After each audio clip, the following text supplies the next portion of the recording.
Salut, c'est JP de Comptoise Radio. Les meilleures équipes de basket féminines, européennes et françaises se retrouvent au Palais des Sports de Luxeuil-les-Bains. Samedi 5, dimanche 6 septembre, Charnay Basket remet son titre en jeu et parmi les prétendantes, les Kangaroos de Mechelen, Elfic Fribourg et les Royal Castors Brain. Le Luxel Trophy, c'est l'événement basket de la rentrée à voir absolument. Samedi 5 et dimanche 6 septembre, tarif journée 15 €, 7 € pour les moins de 12 ans. Les places sont en vente à Auchan-Luxeuil. Comptoise Radio, conseil d'experts. Jean-Pierre Poinceau. Bonjour Sandrine. Bonjour.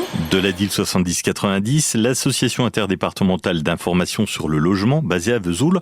Lors de l'état des lieux de sortie de mon logement, je ne suis pas d'accord avec ce qu'a noté le propriétaire et je refuse de signer l'état des lieux. Quelle suite donner à ce refus ? Si effectivement vous n'arrivez pas à vous mettre d'accord avec le propriétaire sur l'état du logement et que l'état des lieux de sortie n'est pas signé, il y a deux possibilités. Soit le propriétaire en reste là et ne fait rien, ça veut dire qu'il y aura absence d'état des lieux de sortie, et là vous serez en droit dans le délai d'1 mois de demander le remboursement du dépôt de garantie du fait qu'aucun document ne démontre des dégradations dans le logement. Ou la deuxième option, le propriétaire fait appel dans ce cas-là à un commissaire de justice, et là les frais sont partagés par moitié.